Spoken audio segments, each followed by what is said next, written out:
Hello student. आज के इस वीडियो में हम CBSE board class 10th mathematics standard के सैम्पल क्वेश्चन पेपर का क्वेश्चन नंबर 11 से लेके क्वेश्चन नंबर 15 को सॉल्व करने वाले हैं। ये इस सीरीज का तीसरा वीडियो है। अगर आपने इसके पहले दो वीडियो मिस किया है तो उसका प्लेलिस्ट का लिंक मैं इस वीडियो के डिस्क्रिप्शन में दे दिया हूँ। आप वहाँ से जाके उसको देख सकते हैं और क्वेश्चन को समझ सकते हैं। तो चलिए देखते हैं कि क्वेश्चन नंबर 11 से 15 तक के सॉल्यूशन कैसे होंगे। पिछले वीडियो में आप लोगों ने क्वेश्चन नंबर 10 तक को सॉल्व कर लिया था। क्वेश्चन नंबर 11 यहाँ पे दे रखा है, given that sine theta equals to A by B then cos theta की वैल्यू क्या होगी। साइन थीटा दे दिया है ए बाई बी, तो कॉस थीटा पूछा है। बहुत सिंपल क्वेश्चन है, चलिए इसको देखते हैं। तो ये question sine theta equals to A by B cos theta पूछा है। बहुत सिंपल है, आपको सीधे फॉर्मूला यूज कर देना है। ट्राइंगल बना के भी चाहे तो आप सॉल्व कर सकते हैं, लेकिन सिंपल ये है कि साइन थीटा इक्वल्स टू होता है कॉस थीटा, कॉस थीटा का वैल्यू फॉर्मूले के टर्म में होता है cos theta equals to √1 minus sine square theta. तो साइन थीटा की वैल्यू दे रखा है, इसे निकाल लीजिए। Cos theta is equals to √1 minus sine square theta है। चूंकि साइन थीटा की वैल्यू ए बाई बी है, इसलिए ए बाई का स्क्वायर हो गया। तो अंडर रूट में 1 माइनस ए बाई बी का स्क्वायर होगा ए स्क्वायर बाई बी स्क्वायर। 1 के नीचे 1 लिख सकते हैं। 1 और बी स्क्वायर कैल्शियम लेंगे तो बी स्क्वायर होगा। बी स्क्वायर में 1 का मल्टीप्लाई किए बी स्क्वायर, 1 का ए स्क्वायर में किए ए स्क्वायर, तो B square minus A square by B square. तो चूंकि ये बी स्क्वायर है तो इसे हम रूट से बाहर निकाल सकते हैं, बी हो जाएगा। यानी कॉस थीटा की वैल्यू आ जाएगा under root B square minus A square और रूट से बाहर बाई बी, जो कि ऑप्शन सी बिल्कुल सही था। क्वेश्चन नंबर 11 का ऑप्शन सी बिल्कुल सही था। ठीक है, नेक्स्ट क्वेश्चन, क्वेश्चन नंबर 12 आपका कह रहा है, फर्स्ट ब्रैकेट में sec e प्लस 10 है and second bracket is 1 minus sine A is equal to. 4 option दिए हैं और बताना है कि इन चारों ऑप्शन में से कौन सही होगा। ये भी ट्रिग्नोमेट्री का ही क्वेश्चन है, चलिए देखते हैं। तो sec e प्लस 10 है और सेकेंड ब्रैकेट में 1 माइनस साइन ए है। तो करना क्या था, इसमें सिंपली sec e और tan a को साइन ए और cos a के टर्म में बदल लेना था। sec a को लिख सकते हैं 1 बाई cos a और tan a को लिख सकते हैं sine A by cos a। ये फॉर्मूला दोनों यूज हुआ है। अब देख रहे हैं कि दोनों का डिनोमिनेटर सेम है, cos a। तो जब डिनोमिनेटर सेम होता है तो न्यूमिनेटर को जोड़ लेते हैं, यानी अंश को जोड़ लेते हैं। तो 1 प्लस साइन ए बाई क्या हो जाएगा cos a, और इधर क्या है 1 माइनस साइन ए। अब यहाँ पे एक फॉर्मूला यूज हो रहा है, कौन सा formula, e plus B into A minus B क्या होता है A square minus B square. ठीक है, तो ये 1 ए प्लस बी और ए माइनस बी, तो ए की जगह पे 1 है, 1 का स्क्वायर 1 हो गया, बी की जगह पे साइन है तो साइन स्क्वायर ए हो गया, और बाई आपका कॉस यही ही। और आप जानते हैं कि 1 माइनस साइन स्क्वायर थीटा के जगह पे आप क्या लिख सकते हो, कॉस स्क्वायर थीटा। चूंकि थीटा की जगह पे है तो 1 माइनस साइन स्क्वायर ए को कॉस स्क्वायर ए लिख सकते हैं। एक कॉस ए से एक कॉस ए समाप्त हो गया, यानी आंसर इसका क्या आ गया, कॉस ए आ गया। यानी ऑप्शन डी बिल्कुल सही था, इसका सॉल्यूशन होगा कॉस ए। तो ऐसे सिंपल क्वेश्चंस भी आते हैं और कुछ ट्रिकी क्वेश्चन भी आते हैं। तो आई होप आपको ये क्वेश्चन भी अच्छे से समझ आ गया होगा। क्वेश्चन नंबर 13 कह रहा है, if a pole 6 metre high cast a shadow 2√3 metre long on the ground then the sun's elevation is. कह रहा है कि एक 6 मीटर हाइट का क्या है आपका कोई पोल है और उसका शैडो 2√3 हो रहा है, तो आपको बताना है कि सन के द्वारा बनाया गया एंगल ऑफ एलिवेशन क्या होगा। ऐसे क्वेश्चन पूछते हैं हर साल, तो इसका सॉल्यूशन देखते हैं ध्यान से। तो क्वेश्चन में यही कह रहा था कि एक पोल है, तो मान लिया गया पोल आपका ए बी है जिसका हाइट कितना है 6 मीटर। शैडो कहाँ बनाएगा, इसका हाइट नीचे ही तो बनेगा, शैडो नीचे ही बनता है। तो ये बी सी मान लिया गया शैडो है जो 2√3 है, तो आपका सन कहीं यहाँ ऊपर होगा।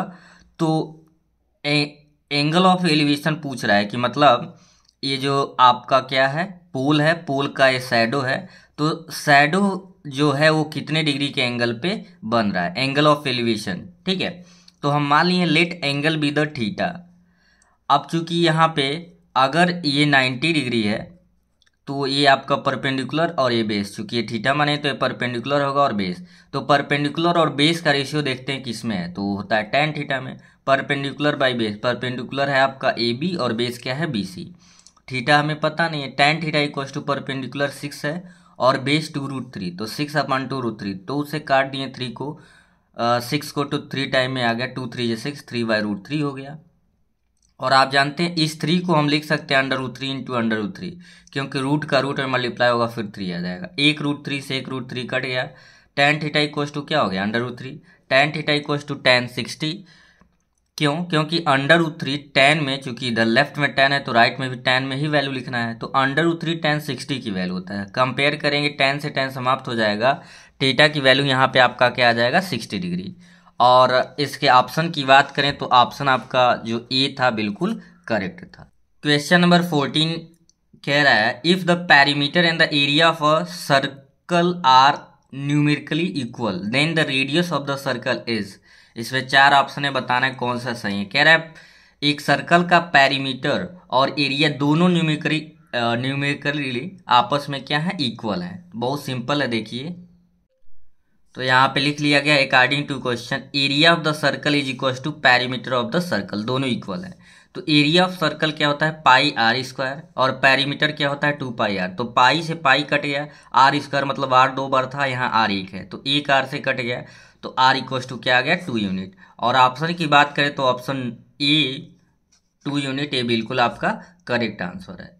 तो इतना सिंपल क्वेश्चन है, बस ये बेसिक कॉन्सेप्ट के आधार पे लगाना था। आज के इस वीडियो का लास्ट क्वेश्चन, क्वेश्चन नंबर 15 देखेंगे। यहाँ पे क्वेश्चन नंबर 15 को पढ़ लेते हैं, क्या दिया है।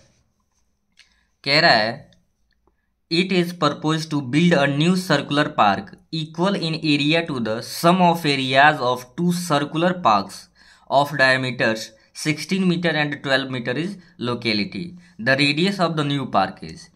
सिंपल क्वेश्चन है, क्या है इसको समझते हैं। देखो कह रहा था कि पहले 2 छोटे छोटे पार्क हैं, एक का डायमीटर 16 मीटर है और एक का डायमीटर कितना है 12 मीटर है। अब इन दोनों को मिला के एक बड़ा सर्कुलर पार्क बनाया गया है और इसका जो एरिया है इन दोनों के एरिया के क्या है इक्वल है। तो आपको बताना है कि इसका रेडियस क्या होगा, क्या होगा इसका रेडियस क्या होगा। तो यहाँ पे बहुत सिंपली सॉल्व कर लेंगे, देखिए कैसे। यहाँ पे हम लिखेंगे डायमीटर पहले का दिया है 16 मीटर, दूसरे का दिया है 12 मीटर। हम जानते हैं अगर क्वेश्चन के अनुसार कि इन दोनों का एरिया बड़े के एरिया के बराबर है, तो वही लिखा गया area of new circular park equal to the sum of areas of 2 circular park, यानी दोनों के एरिया के, इसका नए का एरिया इन दोनों के एरिया के सम के इक्वल होगा। तो ये बड़ा वाला है तो इसे लिख लिए हैं, रेडियस को कैपिटल आर मान लिए हैं, तो पाई आर स्क्वायर इक्वल टू पहले के लिए हम लिख लिए पाई R1 स्क्वायर और दूसरे के लिए पाई R2 स्क्वायर, और रहता तो मान लेते pi R3 square. Pi r square यहाँ रहने दिए हैं, इन दोनों में देख रहे हैं पाई कॉमन है, इधर भी पाई है तो पाई कॉमन कर लिए, तो पाई से पाई कट गया। R1 चूंकि डायमीटर इसका 16 है तो रेडियस हो जाएगा 8 और इसका डायमीटर 12 है तो रेडियस हो जाएगा 6। तो 8 का स्क्वायर प्लस 6 का square, r square equal to 8 का स्क्वायर 64, 6 का स्क्वायर 36, ऐड कर दिए तो हो गया r square equal to 100। Square जब लेफ्ट से राइट में जाता है दूसरी साइड की वैल्यू रूट में हो जाती है अंडर रूट में, तो r equal to under root 100 और 100 को रूट से बाहर निकालेंगे तो ये क्या आ जाएगा 10, जो कि ऑप्शन नंबर आपका ए था। यानी कि 15 नंबर क्वेश्चन का आपका ऑप्शन ए यानी 10 मीटर बिल्कुल करेक्ट आंसर था। ठीक है, तो आई होप आज के सारे क्वेश्चन अच्छे समझ आ गए होंगे। चैनल पे नए हैं तो सब्सक्राइब करके बेल वाले आइकन को ऑन कर लीजिए कि जब भी वीडियो अपलोड हो आपको मिलता रहे। फिर मिलेंगे नेक्स्ट वीडियो में, तब तक के लिए थैंक यू।